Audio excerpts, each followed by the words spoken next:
मागच्या ह्याच्यात आपण आयोनिक बॉन्ड बघितला. आयोनिक बॉन्डचं काय बघितलं, कॅरेक्टर. आयोनिक बॉन्ड म्हणजे काय बघितलं, त्याचे एक्झाम्पल बघितले. आता कॅरेक्टर पण बघितलं, तरी पण बघा कॅरेक्टर काय होतं. पहिलं काय होतं, हे आयोनिक बॉन्ड हे कसे असतात, तर स्ट्रॉंग बॉन्ड असतात. The element which participate in ionic bonding usually form crystal. म्हणजे जे इलिमेंट पार्टिसिपेट करतात आयोनिक बॉन्डिंगला ते काय तयार करतात, क्रिस्टल तयार करतात. The compound formed by ionic bond generally have high melting and boiling point. म्हणजे यांचे हे जे आयोनिक कंपाऊंड बॉन्ड असलेले कंपाऊंड असतात त्यांचे मेल्टिंग आणि बॉइलिंग पॉईंट हे जास्त असतात. The compound formed by ionic bonding dissolve easily in water and liberate ion. म्हणजे या आयोनिक बॉन्डिंगनं जे कंपाऊंड तयार होतात ते वॉटरमध्ये काय होतात, इझिली सोल्युबल होतात आणि आयन्स लिबरेट करतात वॉटरमध्ये सोल्युबल झाल्यानंतर. Aqueous solution of ionic compound are known as a electrolyte solution. यांचं जे ॲक्वेस सोल्युशन असतं त्याला काय म्हणायचं, इलेक्ट्रोलाइट सोल्युशन. मग ते काय करतं, this solution are good conductors of electricity. म्हणजे ते काय असतात, इलेक्ट्रिसिटीचे गुड कंडक्टर्स असतात. आता दुसरा बॉन्ड बघूया, कोव्हॅलेंट बॉन्ड. आता कोव्हॅलेंट बॉन्ड म्हणजे काय बघा, त्याची डेफिनेशन बघा. A chemical bond formed by sharing of a pair of valence electron between two atoms of same or different element is called as a covalent bond. म्हणजे covalent bond म्हणजे काय, असा chemical bond तो कसा तयार होतोय, sharing. कुणाचं sharing होतंय, तर पेअर ऑफ व्हॅलन्स इलेक्ट्रॉन. म्हणजे व्हॅलन्स इलेक्ट्रॉनच्या जोड्या असतात, दोन जोड्या किंवा एक इलेक्ट्रॉन काय होतो, शेअर केला जातो. म्हणजे एक इलेक्ट्रॉन हा दुसऱ्या ॲटमला दिला जातो, त्याचा एक इलेक्ट्रॉन हा दुसऱ्या ॲटमला दिला जातो. मग या दोन इलेक्ट्रॉनची काय तयार होते, एक पेअर तयार होते. म्हणजे काय होतं, शेअरिंग होतं. पण शेअरिंग काय होतं, पेअरिंगमध्ये शेअरिंग होतं. म्हणजे पेअर ऑफ व्हॅलन्स इलेक्ट्रॉन, इलेक्ट्रॉनच्या जोड्यांचं काय होतं, पेअर होतं between two atoms of same or different element. एक तर ते शेअरिंग दोन ॲटममध्ये होईल, म्हणजे दोन सारखे सारखे ॲटम असतील, किंवा ते ॲटम काय असतील, वेगळे असतील. Between two atoms of the same or different element is called as a covalent bond. आता बघा, covalent bond constitute stable molecule. म्हणजे कोव्हॅलेंट बॉन्ड असणारे मॉलिक्यूल कसे असतात, स्टेबल असतात. Because in this bond participating atom attain a noble gas configuration after sharing of the electron. म्हणजे बघा, ज्यावेळी यांचं शेअरिंग होतं, म्हणजे कोव्हॅलेंट बॉन्डच्या कंपाऊंडमध्ये असतं, ज्यावेळी यांचं शेअरिंग होतं, कशाचं शेअरिंग होतं, पेअर ऑफ व्हॅलन्स इलेक्ट्रॉनचं, त्यावेळी काय करतात, आपण पिरियॉडिक टेबलमध्ये बघितलेलं लास्टचा कॉलम कुठला होता, नोबल गॅस एलिमेंटचा. नोबल गॅस एलिमेंट कसे असतात, तर केमिकली इनर्ट असतात, म्हणजे स्टेबल असतात. त्यांचं जे व्हॅलन्स इलेक्ट्रॉनचं आउटर कॉन्फिगरेशन आहे ते कसं असतं, स्टेबल असतं. मग हे कोव्हॅलेंट बॉन्ड तयार झाल्यानंतर ह्यातले जे कंपाऊंड असणार आहेत त्यांचं पण ऑक्टेट काय असणार आहे, कंप्लीट असणार आहे. त्यामुळे ते पण कसे असतात, स्टेबल असतात. मग hydrogen forms the simplest covalent bond in the form of diatomic molecule. मग हायड्रोजन काय तयार करतो, सिम्पल कोव्हॅलेंट बॉन्ड तयार करतो in the form of diatomic molecule. Halogen such as chlorine also occur in the form of diatomic gases by forming covalent bond. आता बघा, एक example बघायचं, nitrogen and oxygen which make up maximum part of the atmosphere also exhibit covalent bonding and form diatomic molecule. हे बघा, nitrogen आणि oxygen हे सुद्धा काय दाखवतात, कोव्हॅलेंट बॉन्डिंग दाखवतात. Formation of a covalent bond can be visualised with the help of Lewis dot diagram. म्हणजे हे फॉर्मेशन कोव्हॅलेंट बॉन्ड तयार कसा होतो हे कसं बघायचं आपण, with the help of Lewis dot डायग्रॅमनं बघायचं. फॉर एक्झाम्पल बघा, covalent bond between two hydrogen atom depicted as Lewis dot structure. Example काय बघा, दोन हायड्रोजन घेतलं, हे बघा, हे दोन हायड्रोजन, ह्याचा एक इलेक्ट्रॉन आहे, ह्याचा एक इलेक्ट्रॉन आहे.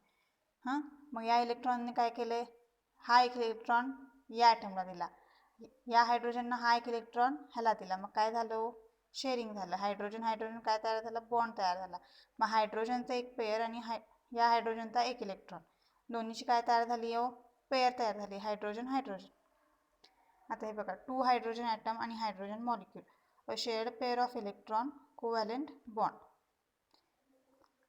दोघांनी काय केलं, पेअरिंग केलं. आता तुम्ही म्हणाल इथं 8 इलेक्ट्रॉन नाही आहेत, पण इथं किती इलेक्ट्रॉन झाल्यात, 2 electron.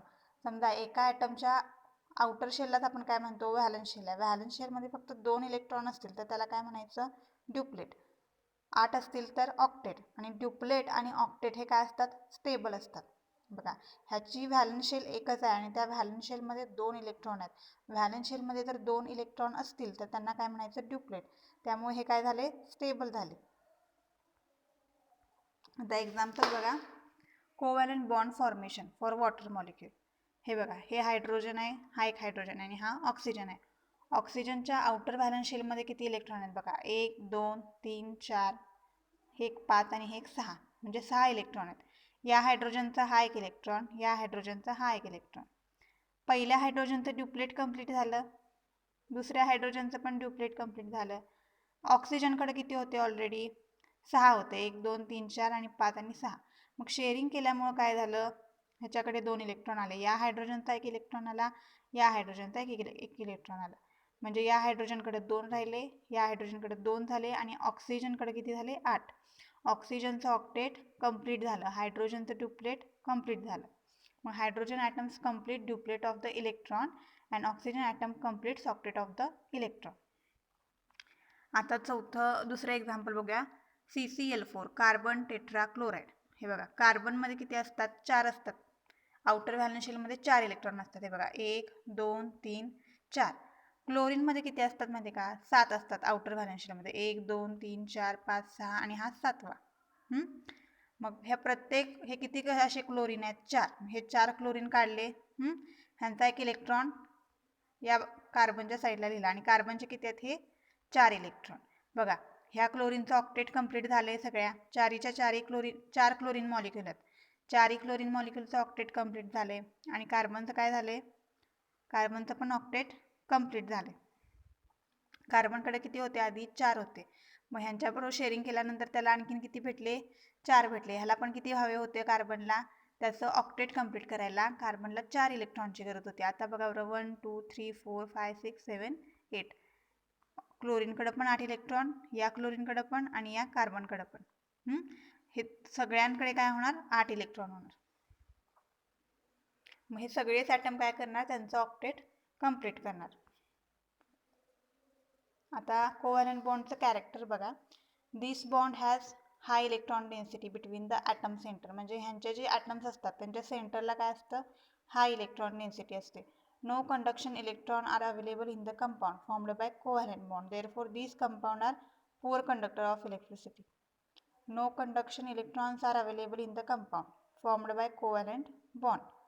Therefore, these compound are poor conductors of electricity. The atoms joined by covalent bond neither accept nor lose electron. Covalent बॉन्डनं जे ॲटम जॉईन होतात ते काय करतात, समजा कोव्हॅलंट बॉन्ड तयार झाला आहे, तर ते काय करतात, एकदा कोव्हॅलंट बॉन्डिंग त्यात झालं नंतर ते इलेक्ट्रॉन एक्सेप्ट पण करत नाहीत आणि लूज पण करत नाहीत. का असं करतात ते, म्हणजे एक्सेप्ट पण करत नाहीत आणि लूज पण करत नाहीत, कारण त्यांचं ऑक्टेट काय झालेलं असतं, कंप्लीट झालेलं असतं. त्यामुळे त्यांना एक्सेप्ट पण करायला लागत नाही आणि लूज पण करायला लागत नाही.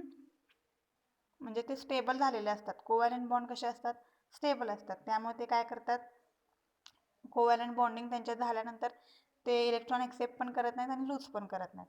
आता टाईप्स बघा कोव्हॅलंट बॉन्डचे. बघा, covalent single bond, covalent double bond, covalent triple bond, polar covalent bond, त्यालाच काय म्हणायचं, पोलॅरिटी. 5वं काय, नॉन पोलर कोव्हॅलंट बॉन्ड. आता पहिला बघूया, कोव्हॅलंट सिंगल बॉन्ड. कोव्हॅलंट बॉन्डचे किती टाईप आहेत, तर 5. आता त्यातला पहिला बघा, when 2 atoms contribute only 1 electron.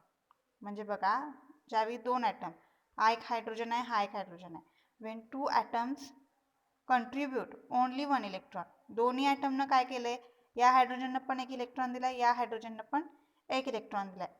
Contribute only 1 electron to the shared pair of the electron. म्हणजे तुम्ही जे शेअरिंग करणार आहे इलेक्ट्रॉनचं, त्यावेळी तुम्ही फक्त एकच इलेक्ट्रॉन कंट्रीब्यूट केला, म्हणजे माझा एक आणि पुढच्याचा एक. The bond is called as a single covalent bond.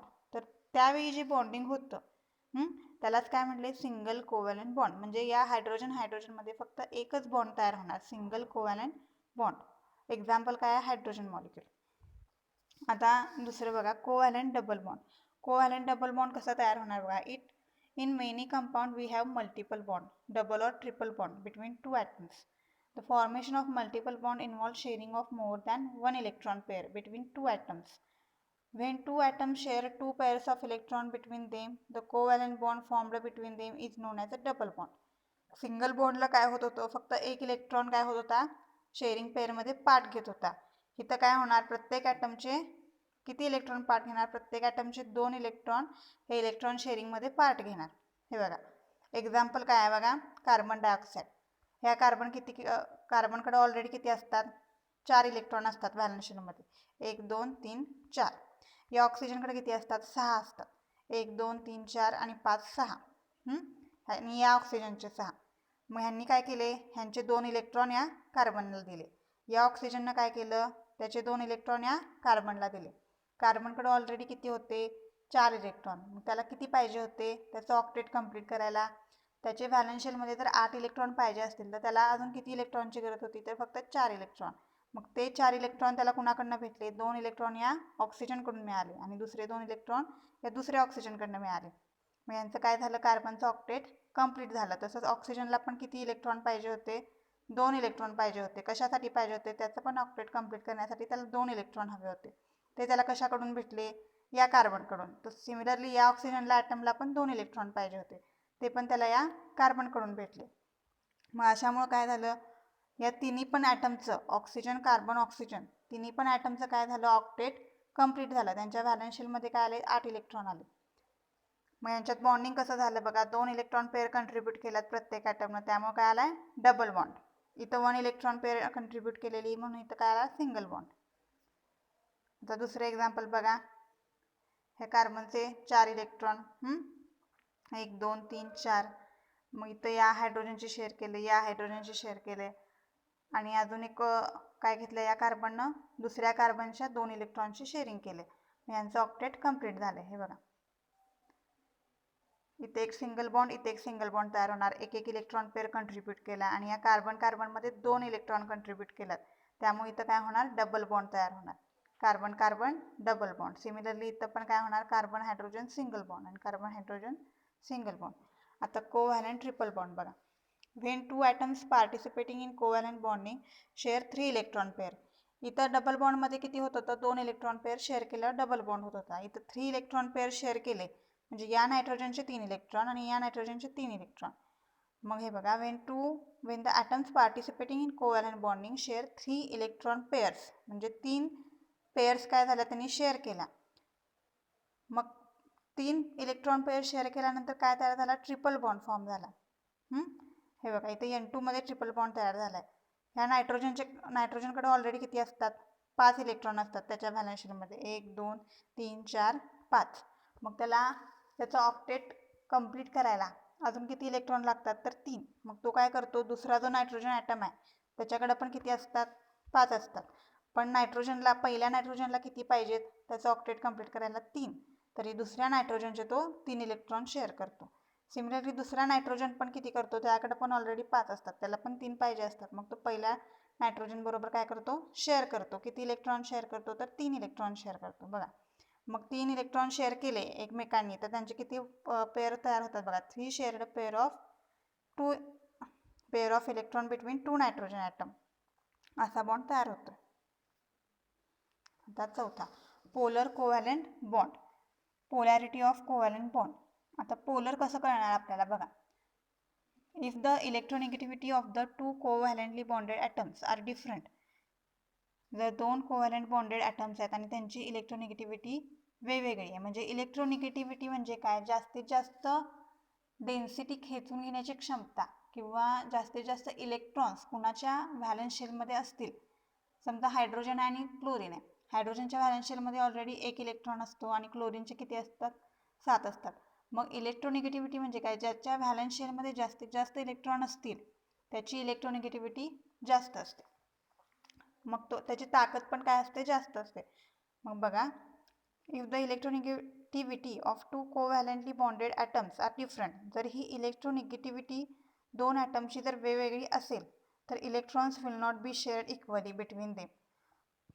मग हे अशी जर इलेक्ट्रोनिगेटिव्हिटी असेल तर त्यांच्यामध्ये जे इलेक्ट्रॉनचं शेअरिंग होतं ते सिमेट्रिकल होत नाही, समान होत नाही. तर कसं होतं बघा, म्हणजे समान होत नाही आणि दस the partial ionic charges will develop. मग समान होत नसल्यामुळं काय होतं? त्यावर पार्शल काय होतो? पॉझिटिव्ह चार्ज तयार होतो, म्हणजे आयोनिक चार्ज तयार होतो, पॉझिटिव्ह किंवा निगेटिव्ह. बघा, such covalent bond are called as a polar covalent bond. अजून एकदा डेफिनेशन बघा, if the electronegativity of the 2 covalently bonded atoms are different, the electrons will not be shared equally between them and thus the partial ionic charges will develop. Such covalent bonds are called as the polar covalent bond. Example, in HCl molecule, the electronegativity of the chlorine atom is 3.0, while that of the hydrogen atom is only 2.1. HCl molecule मध्ये क्लोरीनची electronegativity value कशी आहे 3.0, हायड्रोजनची किती आहे 2.1. मग जास्त कोणाची आहे क्लोरीनची. मग काय होते more electronegativity atom chlorine pulls the shared pair of the electron slightly towards itself. मग तो काय करतो क्लोरीन जास्तीत जास्त इलेक्ट्रॉन डेन्सिटी काय करतो स्वतःकडे खेचायला सुरुवात करतो. And attains a partial negative charge. जो खेचतो त्याच्याकडे काय येतं पार्शल निगेटिव्ह चार्ज, आणि ज्याच्याकडून खेचला जातो त्याकडे काय होतं बघा due to this less electronegative atom, म्हणजे ज्याच्या कुणाकडनं खेचलाय तर हायड्रोजनकडनं डेन्सिटी काय व्हायला लागल्या खेचून घ्यायला लागल्यात. बरोबर आहे. कोण खेचून घ्यायला लागले क्लोरीन. क्लोरीनला काय येतोय पार्शल निगेटिव्ह आणि हायड्रोजनला काय येतो पार्शल पॉझिटिव्ह. म्हणजेच काय होतंय क्लोरीन हा कसा ॲटम होतोय मोर इलेक्ट्रोनिगेटिव्ह ॲटम आणि हायड्रोजन हा less electronegative atom. This separation of charge or bond dipole is illustrated under. म्हणजे HCl आहे बघा इथं डेल्टा पॉझिटिव्ह इथं डेल्टा निगेटिव्ह. डेल्टा हे ग्रीक लेटर आहे. डेल्टाचं मिनिंग काय आहे पार्शली. बघा हे सिम्बॉल आहे. आता non polar covalent bond. Non polar covalent bond म्हणजे काय a covalent bond between the atoms having the same values of electronegativity is known as a non polar covalent bond. म्हणजे ज्या ॲटमची इलेक्ट्रोनिगेटिव्हिटी व्हॅल्यू सेम असेल सारखी असेल मग त्यांच्यात काय होणार नाही चार्ज तयार होणार नाही, त्यांच्यात इलेक्ट्रॉन खेचून घेतले जाणार नाहीत. आणि जरी खेचून घेतले असतील तरी दोन्ही बाजूनं काय होणार जोर सारखाच लावणार. त्याच्याकडं पण तेवढेच इलेक्ट्रॉन असणार आणि दुसऱ्या ॲटमकडं पण तेवढेच इलेक्ट्रॉन असणार. दोघांची ताकद काय असणार बरोबर असणार. तर a covalent bond between the atoms having the same values of electronegativity is known as a non polar covalent bond. Due to this both the combining atoms have equal share of the electron pair. आणि sharing पण जे होणार आहे ते equal असणार आहे आणि density पण जी असणार आहे ती इक्वल असणार आहे. In the molecule of hydrogen, each hydrogen atom has electronegativity value 2.1. आता हायड्रोजन मधला बॉन्ड दोघांची पण व्हॅल्यू काय आहे सेम आहे 2.1. मग यांच्यात चार्ज तयार होणार का नाही. जर ती वेगवेगळी असती तर त्यांच्यात चार्ज तयार झाले असते. Therefore the covalent bond between them is considered as a non-polar. त्यामुळे ह्याच्यावर पार्शल पॉझिटिव्ह चार्ज पण येत नाही निगेटिव्ह चार्ज पण येत नाही कारण इलेक्ट्रोनिगेटिव्हिटी व्हॅल्यू काय आहे सेम आहे. बघा आता आपण तिसरा बॉन्ड बघूया कोऑर्डिनेट बॉन्ड. कोऑर्डिनेट बॉन्डमध्ये काय होतंय कोऑर्डिनेट बॉन्ड हा ॲरोनं दाखवला जातोय. सगळ्यात सोपं आता आयोनिक बॉन्डमध्ये आपण काय बघितलं पॉझिटिव्ह आणि निगेटिव्ह आयनमध्ये व्हायचा तयार म्हणून त्याला आयोनिक बॉन्ड बघायचं. आयोनिक बॉन्ड आपण म्हणायचं. कोव्हॅलंट बॉन्डमध्ये काय होत होतं शेअरिंग होत होतं. शेअरिंग काय करायचे दोन्ही पण ॲटम असू दे सारखे ॲटम असू दे किंवा वेगळे ॲटम असू दे ते काय करायचे शेअरिंग करायचे. एकमेकांचे इलेक्ट्रॉन काय करत होते शेअर करत होते. आता कोऑर्डिनेटमध्ये पण काय होतं शेअरिंगच होतं. पण काय होतं हे जे शेअरिंग होतं कोव्हॅलंटमध्ये काय होत होतं दोन्ही पण ॲटम काय करत होते स्वतःकडचे इलेक्ट्रॉन पेअर शेअर करत होते. पण इथं कोऑर्डिनेटमध्ये काय फरक आहे शेअरिंग होताना काय करणार फक्त एक ॲटम काय करणार दुसऱ्या ॲटमला काय देणार त्याचे इलेक्ट्रॉन्स देणार. म्हणजे फक्त समजा तुमच्याकडे काय नाही आहे आणि माझ्याकडे भरपूर आहे फक्त माझ्याकडनं तुम्हाला काय होणार इलेक्ट्रॉनचं शेअरिंग होणार. बघा डेफिनेशन बघा the coordinate bond is a special type of covalent chemical bond in which a shared pair of the electron between two atom. म्हणजे दोन ॲटममधली जी शेअर्ड पेअर ऑफ इलेक्ट्रॉन असणार आहे is contributed by only one atom. ती कुणी contribute केलेली असणार आहे म्हणजे ती कुणाची असणार आहे बाय ओनली वन ॲटम. फक्त एका ॲटमकडनं काय झालेलं असणार आहे ते दोन इलेक्ट्रॉन पेअर काय झालेले असणार आहेत दुसऱ्या ॲटमला शेअर झाले असणार आहेत. It can also be define as. आता दुसरी डेफिनेशन बघा when a donor atom for example देणारा डोनर म्हणजे काय देणारा. When a donor atom shares a pair of electron. ज्यावेळी डोनर ॲटम त्याच्याकडे असणाऱ्या पेअर ऑफ इलेक्ट्रॉन शेअर करतो कुणाबरोबर शेअर करतो विथ ॲन ॲटम. म्हणजे ॲटम बरोबर कोणता ॲटम असतो with an atom with empty orbital. म्हणजे असा ॲटम की ज्याची ऑर्बिटल काय असली पाहिजे एम्प्टी असली पाहिजे त्याच्या ऑर्बिटलमध्ये इलेक्ट्रॉन नसले पाहिजे. त्याची ऑर्बिटल मोकळी असली पाहिजे. म्हणजेच तो काय असला पाहिजे घेणारा असला पाहिजे acceptor. then it is known as a coordinate bond. When a donor atom shares a pair of electron with an atom with empty orbital, it is known as a coordinate bond. The electron pair contributed by only one atom to form a bond is known as a lone pair of electron. बघा, the electron pair contributed by only one atom. Electron pair ही कुणाकडनं contribute केली जाते? फक्त एका ॲटमकडनं contribute केली जाते. To form a bond is known as a lone pair of electron. The atom which shares its lone pair of electron with another atom it is known as a electron pair donor. असा atom जो स्वतःची lone pair दुसऱ्या atom बरोबर शेअर करतो त्या ॲटमला काय म्हणायचं? इलेक्ट्रॉन पेअर डोनर, म्हणजे इलेक्ट्रॉन पेअर देणारा. आणि असा atom, the atom which has the vacancy to accept the electron pair for the sharing purpose, म्हणजे असा ॲटम की ज्याच्याकडं कमतरता आहे कशाची? इलेक्ट्रॉन पेअरची, आणि मग तो काय करतो? एक्सेप्ट करतो इलेक्ट्रॉन पेअर. कशासाठी? फॉर द शेअरिंग पर्पज, म्हणजे शेअरिंग पर्पजसाठी तो काय करतो? स्वतःकडं इलेक्ट्रॉन घेतो. मग त्याला काय म्हणायचं? Electron pair acceptor. The coordinate bond is designated by an arrow. हा बघा, ह्या ॲरोनं काय केलं जातं? कोऑर्डिनेट बॉन्ड दाखवला जातो.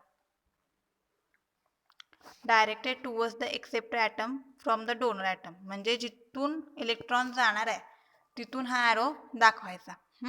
बघा, म्हणजे एक्सेप्टर ॲटमकडून डोनर ॲटमकडे ह्याची काय असली पाहिजे? डायरेक्शन असली पाहिजे. आफ्टर फॉर्मेशन, एकदा हा कोऑर्डिनेट बॉन्ड तयार झाला तर the coordinate bond cannot be distinguished from a normal covalent bond. They differ only in terms of mode of formation. मग तो नॉर्मल कोव्हॅलंट बॉन्ड बरोबर काय करता येत नाही? त्याचा फरक करता येत नाही. आता नेचर ऑफ डोनर ॲटम. आता डोनर ॲटम कसा पाहिजे बघा. Only those atom which possess at least one lone pair of electron in their valence shell can behave as a donors in the coordinate bond. म्हणजे असा ॲटम पाहिजे की त्याच्या valence शेलमध्ये त्याच्याकडे एक्स्ट्रा इलेक्ट्रॉन पाहिजेत. त्यालाच म्हणायचं लोन पेअर, ज्याच्याकडे एक्स्ट्रा इलेक्ट्रॉन्स असतात. बघा, ज्या ॲटमच्या व्हॅलन्स शेलमध्ये एक्स्ट्रा इलेक्ट्रॉन्स असतात त्यालाच काय म्हणायचं? त्याला डोनर. तो काय म्हणून ॲक्ट होणार आहे? डोनर. बघा, only those atom which possess at least one lone pair of electron, म्हणजे 2 जोड्या जरी असल्या इलेक्ट्रॉनच्या त्या ॲटमच्या शेलमध्ये, व्हॅलन्स शेलमध्ये, तर त्याला काय म्हणायचं? तो डोनर म्हणून कोऑर्डिनेट बॉन्डमध्ये बिहेव करेल. बघा, नायट्रोजनचा ॲटॉमिक नंबर 7 आहे. कन्फिग्युरेशन बघा, 1s2 2s2 2p3. मग नायट्रोजनच्या इथं किती आहेत बघा? 1 2 one lone pair of electron दाखवले. बघा, हे बघा, हे असं आहे. पहिल्या एसमध्ये किती? हे 2 इलेक्ट्रॉन. दुसऱ्या एसमध्ये हे 2 इलेक्ट्रॉन. तिसऱ्या 2p मध्ये हे 3 इलेक्ट्रॉन. आता हे नायट्रोजनचे बघा, अमोनिया आहे. 1 2 3 NH3. मग हे 2 लोन पेअर आहेत त्याकडं, बरोबर आहे. बघा, 1 2 3 4 5, बरोबर आहे. 5 इलेक्ट्रॉन आहेत का नाही? बघा, आउटर व्हॅलन्स शेलमध्ये किती आहेत बघा? हे 2 आणि हे 3. नायट्रोजनची आउटर व्हॅलन्स शेल बघायची, म्हणजे दुसरी शेल आहे इथं आउटर व्हॅलन्स शेल. 2 आणि 3 म्हणजे 5 इलेक्ट्रॉन आहेत. मग हे बघा, या हायड्रोजन बरोबर 1 केला, या हायड्रोजन बरोबर 1, म्हणजे ऑलरेडी अमोनिया आहे. 1 2 3 NH3. अजून 2 इलेक्ट्रॉन राहतात. हे 2 इलेक्ट्रॉन काय आहेत? या 2 इलेक्ट्रॉनच्या जोड्या, म्हणजे pair of electron he share केली जाते. कुणाला शेअर केलं? बघा, मेटल ॲटमला शेअर केलं. मेटल ॲटमची ऑर्बिटल कशी असते? व्हेकंट असते, म्हणजे रिकामी असते. ह्याच्याकडे लोन पेअर आहेत, तर ह्याच्याकडे गेल्यात. आता बॉन्ड बघा, यांच्यात बॉन्डिंग कसं दाखवले. नायट्रोजनकडून एम या मेटलला काय झालंय? लोन पेअर शेअर झाला. मग कोऑर्डिनेट बॉन्ड तुमचा तयार झालाय.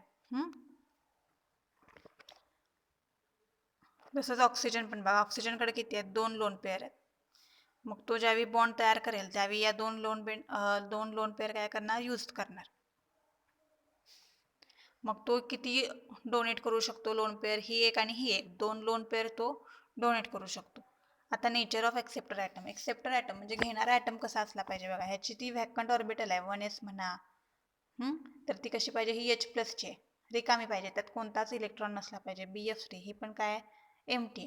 To act as an acceptor atom should have vacant orbital. म्हणजे जर तुम्हाला एक्सेप्टर म्हणून ॲक्ट व्हायचं असेल, बिहेव करायचं असेल, तर तुमच्याकडं व्हॅकंट ऑर्बिटल पाहिजे. टू अकोमोडेट व्हॅकंट ऑर्बिटल का पाहिजे, तर जे तुमचं शेअरिंग होणार आहे म्हणजे ते 2 इलेक्ट्रॉन येणार आहेत, ते 2 इलेक्ट्रॉन तुमचे त्या ऑर्बिटलमध्ये काय झाले पाहिजेत, सेट झाले पाहिजेत. म्हणून काय पाहिजे, म्हणजे त्यातमध्ये बसले पाहिजेत, तुमच्याकडं एम्प्टी ऑर्बिटल पाहिजे. आता एक्झाम्पल बघा, हे बघा NH3 विथ 2 लोन पेअर आहेत हां, plus HCl, loan pair of electron. बघा ही लोन पेअर काय करणार, या क्लोरीनशी बॉन्ड तयार करणार. पहिला काय तयार होते, साल्ट तयार होते, H+Cl- आयन्स पडतात. मग नायट्रोजनचा बॉन्ड या हायड्रोजनशी तयार होतोय. बघा हा सॅरो दाखवलाय, हा कोऑर्डिनेट बॉन्ड आहे.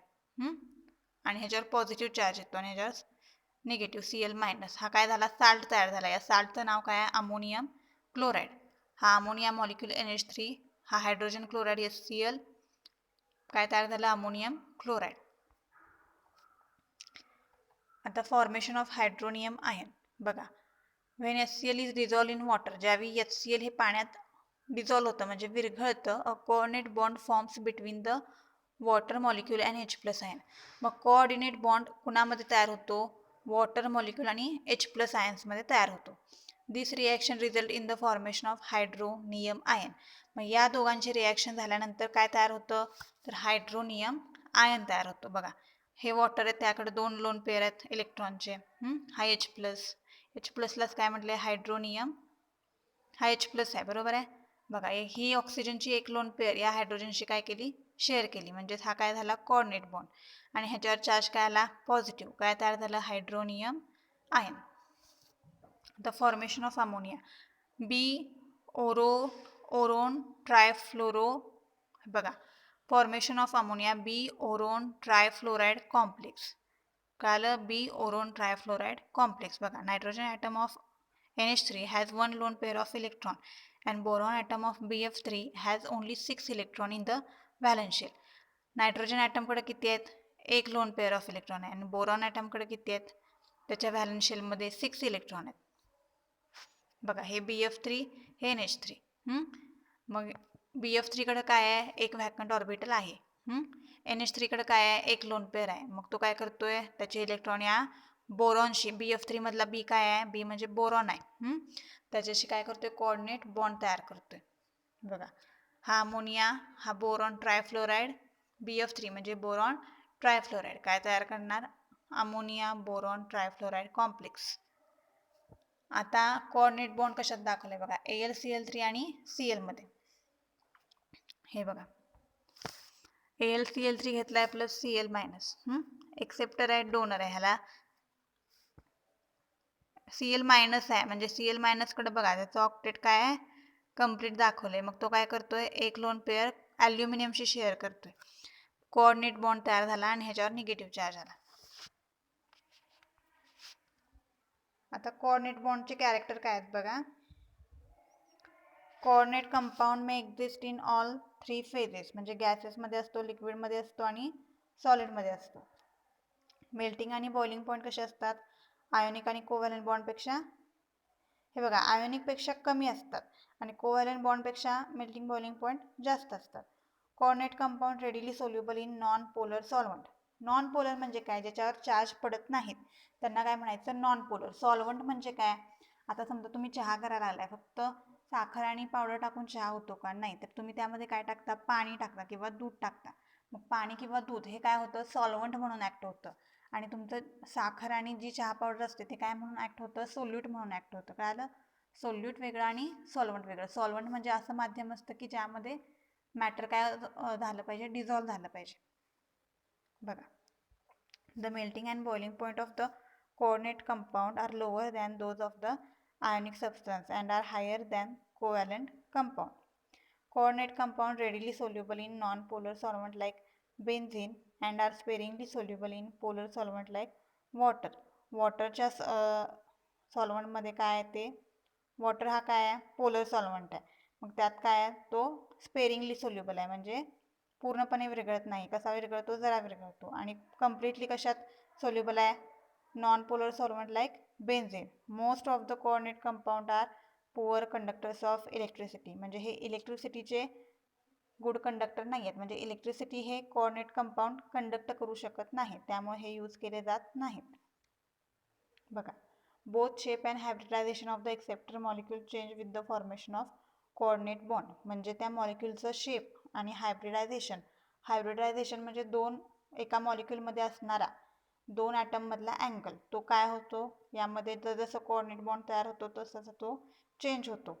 In case of a donor molecule only the shape of molecule changes during the formation of coordinate bond. Donor मॉलिक्यूलमध्ये काय होतं, फक्त त्या मॉलिक्यूलचा शेप चेंज होतो ज्यावेळी कोऑर्डिनेट बॉन्ड तयार होतो त्यावेळी. फक्त काय होतं, डोनर मॉलिक्यूलचा शेप चेंज होतो. In coordinate bond formation the acceptor atom act as a Lewis acid. Lewis acid आणि लेविस ॲसिड म्हणजे काय, लेविस सायंटिस्ट होता. मग त्यानं वेगवेगळे मगाशी आपण बघितलं म्हणजे एक लेक्चर आहे बघा पिरियॉडिक टेबलवर, त्यात त्यानं डॉट दाखवलेत प्रत्येक ॲटमवर. मग ते डॉट म्हणजेच काय, तर व्हॅलन्स इलेक्ट्रॉन आहेत व्हॅलन्स शेलमधले. मग लेविस ॲसिड म्हणजे काय, त्यानं थेरी पण डिस्कवर केलेली. असा ॲसिड तो काय करतो, त्याचे प्रोटॉन काय करतो, लूज करतो किंवा घेतो, त्याला काय म्हणायचं, लेविस ॲसिड. म्हणजे लेविस ॲसिड काय करतो, थोडक्यात प्रोटॉन एक्सेप्ट करतो. आणि लेविस बेस तो काय करत असतो, प्रोटॉन डोनेट करत असतो. म्हणजेच काय करत असतो, इलेक्ट्रॉन, हे बघा, इलेक्ट्रॉन जे देत असतात त्यांना म्हणायचं लेविस बेस, आणि इलेक्ट्रॉन जे घेत असतात त्यांना म्हणायचं लेविस ॲसिड. आता या इन कोऑर्डिनेट बॉन्ड फॉर्मेशनमध्ये बघा, the acceptor atom act as a Lewis acid. Acceptor म्हणजे जो घेणारा ॲटम आहे तो काय म्हणून बिहेव करतो, तर लेविस ॲसिड. आणि जो देणारा ॲटम आहे तो काय म्हणून बिहेव करतो, लेविस बेस. आता compound formed by coordinate bond have the properties intermediate to the properties of ionic and covalent compound. म्हणजे जसा कोऑर्डिनेट बॉन्ड तयार होतो त्यावेळी काय होते, मध्ये एक ट्रान्झिशन स्टेट तयार होते. बघा इथं आपण दाखवल्या, हे बघा, ही ट्रान्झिशन स्टेट आहे, बरोबर आहे. ही अशी ट्रान्झिशन स्टेट तयार होते ज्यावेळी रिॲक्टंट टू आपला प्रोडक्ट कन्वर्ट होतो, त्यामुळे मध्ये काय ते एक ट्रान्झिशन स्टेट तयार होते. आता पुढचा बॉन्ड बघूया, मेटॅलिक बॉन्ड. मेटॅलिक बॉन्ड हा कशात असतो, सिंपल आहे, नावातच आहे, मेटलमध्ये असतो. बघा, metallic bond is defined as an electrostatic force of attraction. हा असा फोर्स ऑफ अट्रॅक्शन आहे जो कुणामध्ये असतो, that exist between the metal ion and valence electron. Metal ion आणि व्हॅलन्स इलेक्ट्रॉनमध्ये हा काय असतो, इलेक्ट्रोस्टॅटिक फोर्स ऑफ अट्रॅक्शन असतो.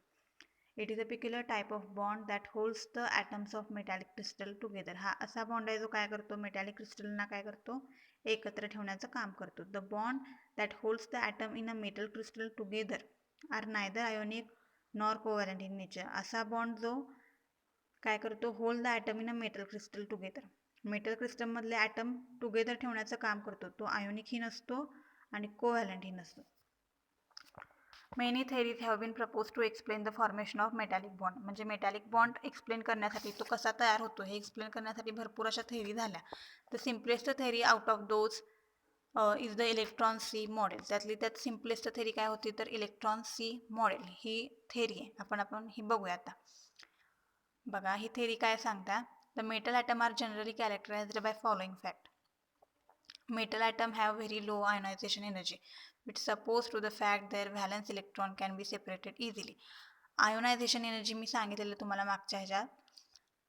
आयोनायझेशन एनर्जी म्हणजे काय, मेटलला किंवा ॲटमला त्याची इलेक्ट्रॉन लूज करायला जी एनर्जी लागते, म्हणजे सत्तापासून जी इलेक्ट्रॉन द्यायला जी एनर्जी लागते त्याला काय म्हणायचं, आयोनायझेशन एनर्जी. मग मेटल ॲटम काय करत असतात, जास्तीत जास्त इलेक्ट्रॉन लूज करत असतात. हे बघा, metal atom have very low ionization energy which support to the fact their valence electron can be separated easily. मग त्यामुळे आयोनायझेशन एनर्जी जर जास्त असती तर त्यांना इझिली डोनेट ते इलेक्ट्रॉन करत नाहीत, इझिली इलेक्ट्रॉन लूज करत नाहीत. ह्यांची आयोनायझेशन एनर्जी कमी आहे त्यामुळे ते काय करतात, इझिली इलेक्ट्रॉन डोनेट करतात किंवा लूज करतात. Metal atom have a number of vacant orbital in their outermost shell.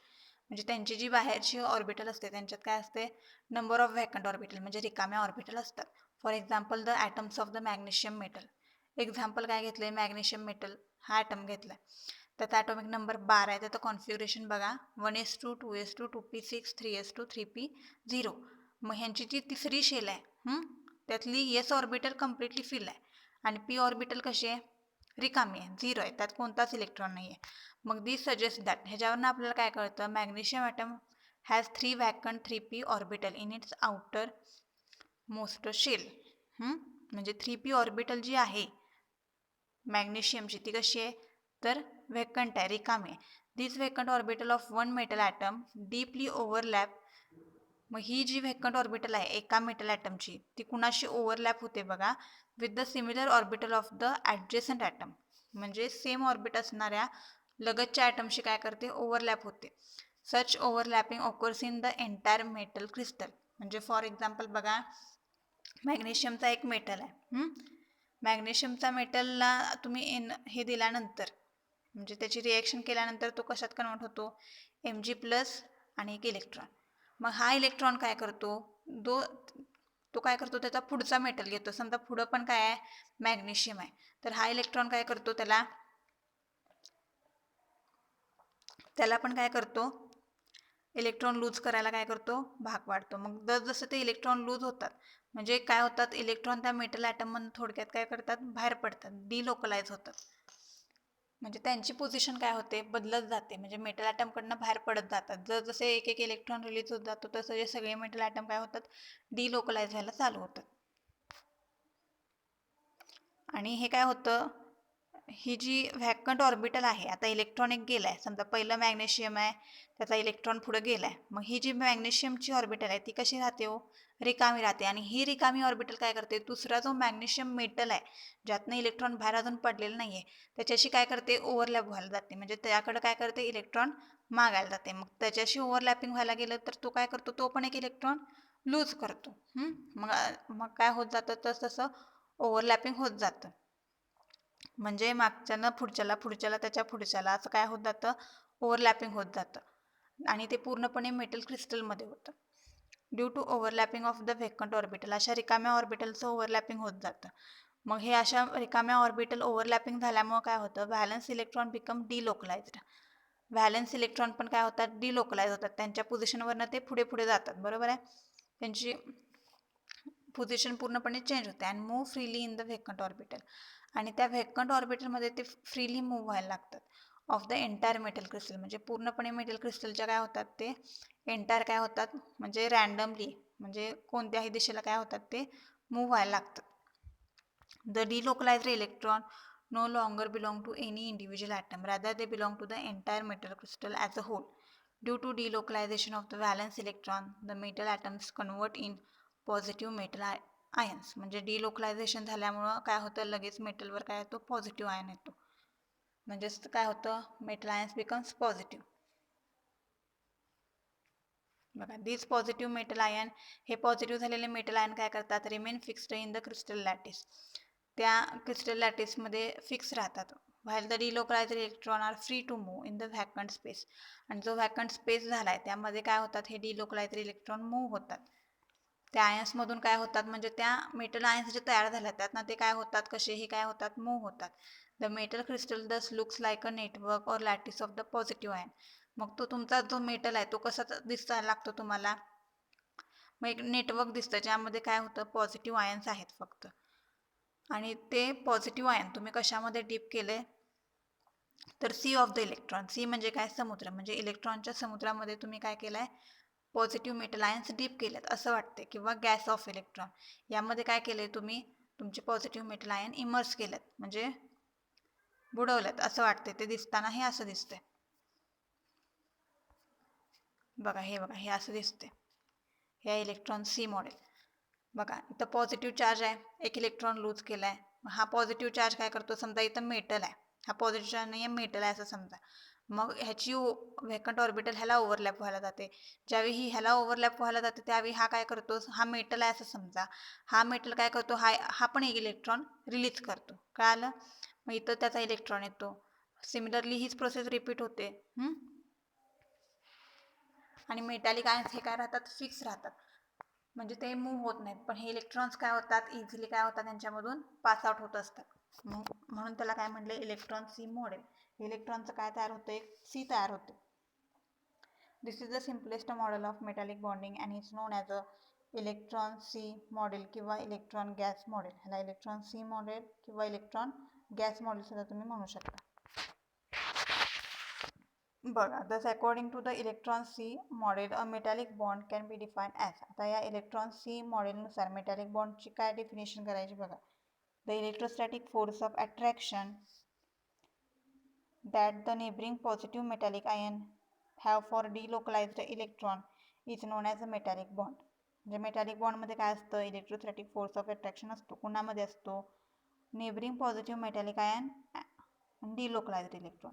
म्हणजे हा फोर्स कुणामध्ये असतो, मेटल आयन्स आणि डिलोकलाइज्ड इलेक्ट्रॉनमध्ये असतो. हे बघा, हे मेटल आयन्स आहेत तुमचे आणि हे मध्ये काय आहेत, इलेक्ट्रॉन आहेत. आणि हा एक मेटल आयन आहे, ह्यांच्यामध्ये जो फोर्स आहे त्याला काय म्हणायचं, मेटॅलिक फोर्स म्हणायचं. आणि हे काय आहेत, इलेक्ट्रॉन क्लाउड आहेत. आता मेटॅलिकच्या प्रॉपर्टीज बघा, मेटॅलिक लस्टर आणि रिफ्लेक्टिव्हिटी. रिफ्लेक्टिव्हिटी म्हणजे काय, मेटलवर तुम्ही लाईट पाडली तर ते काय ना काय तर काय होतं, रिफ्लेक्ट करतं. मेटॅलिक लस्टर म्हणजे चकाकी. प्रत्येक मेटलला काय असते, एक चकाकी असते. इलेक्ट्रिकल कंडक्शन, ह्यांच्या डिलोकलाइज्ड इलेक्ट्रॉन असल्यामुळे काय होतं, इलेक्ट्रिकल कंडक्शन चांगलं होतं. हीट कंडक्शन, बरोबर आहे, हीट पण ते काय करू शकतं, कंडक्ट करू शकतं. मलिएबल अँड डक्टाईल, म्हणजे तुम्ही हातोड्यानं त्याला मारू शकताय मेटलला. डक्टाईल म्हणजे त्याच्या थिन वायर करू शकताय, कट करू शकताय तो मेटल. इलेक्ट्रॉन इमिशन, ज्यावेळी एक सफिशियंट एनर्जी, त्यावेळी तुम्ही समजा हा मेटल आहे, तर पॉझिटिव्ह चार्ज नाही आहे, हा मेटल आहे. ज्यावेळी तुम्ही त्याला एक सफिशियंट एनर्जी प्रोव्हाइड करता त्यावेळी तो काय करतो, मेटल आहे तो त्याचा इलेक्ट्रॉन लूज करतो. हे बघा, इलेक्ट्रॉन लूज केला आहे आणि इलेक्ट्रॉन लूज केल्यावर काय होतं, त्यावर पॉझिटिव्ह चार्ज येतो. त्याला काय म्हणायचं, इलेक्ट्रॉन इमिशन. आता आपण काय काय बघितलं बघा, केमिकल बॉन्ड बघितला. त्याची डेफिनेशन, केमिकल बॉन्डचे 3 टाईप बघितले. इलेक्ट्रोव्हॅलेंट बॉन्ड, त्यालाच काय म्हणतात, ionic bond, covalent bond, coordinate bond. Ionic बॉन्डचंच काय काय बघितलं आपण, डेफिनेशन नंतर ते आयन्स कसे तयार होतात, परत एक्झाम्पल, परत त्याचे कॅरेक्टर्स. कोव्हॅलेंट बॉन्डचं काय बघितलं, डेफिनेशन, टाईप विथ एक्झाम्पल, म्हणजे त्याचे वेगवेगळे टाईप बघितले, त्यांचे एक्झाम्पल बघितले. कोऑर्डिनेट बॉन्डचं काय काय बघितलं, डेफिनेशन, प्रत्येकाची डेफिनेशन बघितलं. यांच्यात नेचर ऑफ डोनर ॲटम, म्हणजे डोनर कसा पाहिजे, एक्सेप्टर ॲटम कसा पाहिजे, आणि एक्झाम्पल बघितले. कोव्हॅलेंट बॉन्डचे टाईप बघितले बघा, single, double, triple, polar, non polar. परत मेटॅलिक बॉन्डचं काय बघितलं आपण, डेफिनेशन बघितली. इलेक्ट्रॉन सी मॉडेल बघितलं, त्याच्या प्रॉपर्टीज बघितल्या. आणि हे पण आपण पाहिले, इंटरमॉलिक्युलर फोर्स आणि हायड्रोजन बॉन्ड. त्याचे पण किती टाईप आहेत, इंटरमॉलिक्युलर फोर्सचे 3. लंडन फोर्स, त्यालाच काय म्हणायचं, dispersion force. Dipole dipole interaction force, dipole induced interaction force. Hydrogen bond म्हणजे काय बघितलेला, त्याचे 2 टाईप आहेत, इंटरमॉलिक्युलर, इंट्रामॉलिक्युलर. त्याचे सिग्निफिकन्स बघितलेले.